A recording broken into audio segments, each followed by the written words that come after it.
E aí, já pensou em ganhar muito dinheiro com um canal de corte igual esse daqui que você está assistindo? No primeiro link da descrição temos um aulão para você que quer começar um canal de cortes e faturar muito aqui na internet. Também teremos planilhas que irão te ajudar na hora de organizar a produção do seu canal. Tá esperando o quê?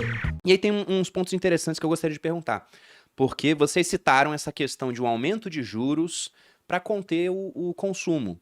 E eu tenho uma analogia também, eu gostei muito da sua, Gui, e eu vou usar, tá? Porque quando eu gosto de alguma coisa, eu passo a usar também. Pode usar. Mas eu tenho uma analogia que eu falo que... E ele vai falar que é sua na primeira primeira segunda, vez. Depois ele... Aí depois... Aí vão achar que é ou sua, não, né? ou não. Campeão. Porque o Hayek eu cito sempre aqui a frase dele. Ah, Sempre mas eu cito. tenho que chegar lá, né? Se você ganhar o Nobel, fica mais fácil eu citar sempre. Tudo Conforme bem. dizia o economista Gui Cadanoto. Mas a analogia que eu faço é a seguinte, né? As taxas de juros estão para o preço dos ativos, assim como a gravidade está para a matéria. Então, se você tem uma gravidade mais forte, ela te puxa para o centro da Terra, você fica mais próximo, né, do solo. Você puxa até corpos celestes para aquilo. Agora, se não tem gravidade ou ela é muito fraca, começa a flutuar. Então, quando a gente diminuiu a taxa de juros, o preço dos ativos decolou e agora a gente está vendo um movimento contrário. Com os juros aumentando, vários ativos caíram bastante. Mas entrando na questão do consumo, a gente tem que pensar no seguinte também. Se é barato você pegar crédito, um monte de gente pega crédito, se endivida, vai comprar máquina de lavar, compra computador, aí você vê uma positivo com resultado incrível durante a pandemia, varejo todo subindo. Só que agora os juros subiram, encarece o crédito. Então vai ter menos gente consumindo. Também, por essa ótica, o pessoal que produz vê, vai ter menos gente consumindo, eu vou produzir menos. Também vão estar segurando caixa, porque primeiro é muito bem remunerado, com as taxas de juros mais altas, e não vão querer investir em mais produção, porque afinal de contas não tem consumo. E aí se não investe em produção, você não vai ter mais contratação e talvez tenha até demissões. O que a gente deveria esperar ver seria as demissões aumentando nesse cenário. Mas olhando para a economia americana, é um dado surpreendente, o desemprego ainda continua em 3,5%, que é uma métrica baixa. E aqui no Brasil, a gente já estava acostumado a conviver com índices de desemprego acima de 10% há anos. Se eu não me engano, desde 2014, coisa assim. Sim. Né? E agora está em 9,3%. Não é meio conflitante isso? Juros subindo para conter a inflação, para desaquecer a economia, e mesmo assim o desemprego está baixo? Sim. É engraçado dos Estados Unidos, a gente estava comentando agora no grupo dos analistas da Speech, né, saindo dados de emprego nos Estados Unidos, criação de vagas, né, subindo de uma maneira linear, e normalmente quando você tem isso, você tem do outro lado pedidos de seguro-desemprego nos Estados Unidos acompanhando de maneira inversa, né? Se sobe a criação de empregos, você tem cada vez menos pedidos de auxílio-desemprego. E nos Estados Unidos está acontecendo uma coisa, um descolamento. Enquanto a gente está observando os últimos dados sendo criados de emprego, né, subindo, a gente está observando do mesmo lado pedidos de seguro-desemprego também subindo, tá? O que pode explicar isso? Olha, aí já vai meio que para um fator, né, de que talvez essas vagas que estejam sendo ocupadas, elas já estavam abertas ou é em um setor que sofre menos, mas o que de fato a gente está observando é que o pedido de seguro-desemprego ele está subindo num patamar também razoável.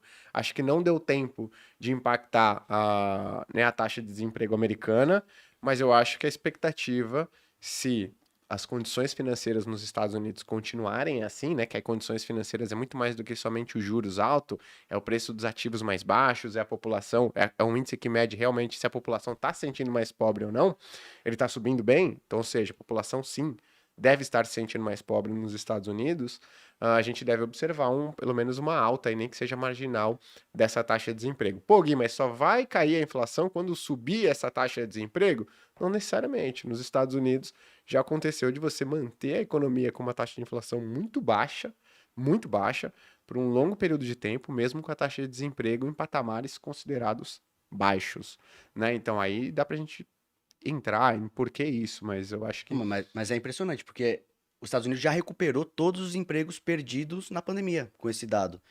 Mas o presidente do Banco Central, que é o Jeremy Powell, ele, nos seus pronunciamentos, ele afirma, é esperado que essa taxa de desemprego vá aumentar um pouco. Inclusive é desejável, porque é isso que a gente começa a se questionar. Como que a inflação vai convergir para a meta de 2% no longo prazo se não tiver aumento do desemprego?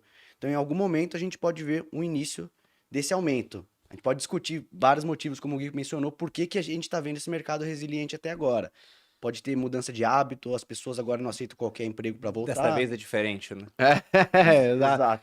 Mas esse cenário, se a inflação realmente for desaquecendo, com o desemprego que fica relativamente baixo, é um cenário quase de Goldilocks, que fala no mercado, um cenário favorável. Poxa, realmente a inflação cedendo e a economia está forte, as pessoas estão empregadas, aumento de riqueza, mas a gente ainda precisa saber da variável inflação se esse desaquecimento vai continuar, porque só tivemos um dado favorável dentre muitos, então é muito cedo para comemorar qualquer coisa. Eu acho que também, só um ponto, às vezes as pessoas pensam assim, mas pô, como é que a taxa de juros vai afetar a economia? E aí o canal mais comum é o de crédito, que é o que você comentou, né? A taxa de juros fica mais cara e você fala, pô, vai demorar um tempo, né? E realmente, em economias em que você tem condições financeiras menos flexíveis, demora mais. Mas nos Estados Unidos, por exemplo, como o Raiz comentou, você tem 60% das pessoas que investem em ações. Você tem um outro dado também, que lá a maior parte do mercado de renda fixa são de ativos pré-fixados. Então, quando você tem uma alta de juros, você impacta a curva, né, os juros futuros, e você tem automaticamente uma queda no preço dos ativos de maneira muito drástica. Aqui no Brasil, você tem uma boa parcela da dívida pública em pós-fixados, que diminui a potência da sua política monetária, dos seus juros. Nos Estados Unidos, não. É mais pré-fixado, indexado à inflação. Então, veja só, lá 60% das pessoas investem em ações.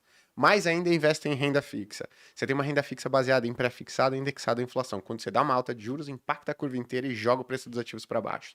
Na hora, você consegue ter, em uma semana, um efeito de sentimento de mais pobre, de patrimônio realmente Psicológico. caindo muito forte. Né? Então a gente vê esse Os investidores ficam olhando saldo direto? Como assim? Isso é comum?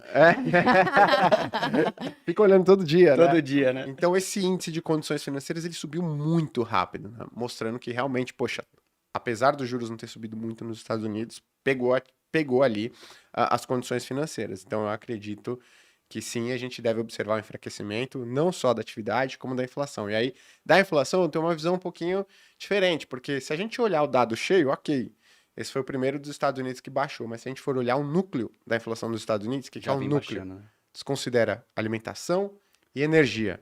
Por que você tira alimentação e energia? Porque a alimentação, poxa, trigo subiu. Por quê? Rússia e Ucrânia. O que, a taxa de juros tem a ver com isso? Né? Não vai controlar isso. Exato. Petróleo subiu, Rússia e Ucrânia. Né? Basicamente. Também subiu muito. O Fed pode colocar em 15% a taxa de juros. Sim. Não vai adiantar. E aí você vê esse dado o núcleo da inflação nos Estados Unidos caindo desde março. Desde março ele está cedendo.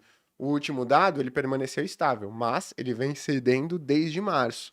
Ou seja, se você observava um pouco mais atentamente, você observava que a inflação que tem relação com a atividade americana de fato, ela já vem lá, não dá para dizer que é uma queda relevante, mas já ela se desacelerou e ela já começou a cair, né?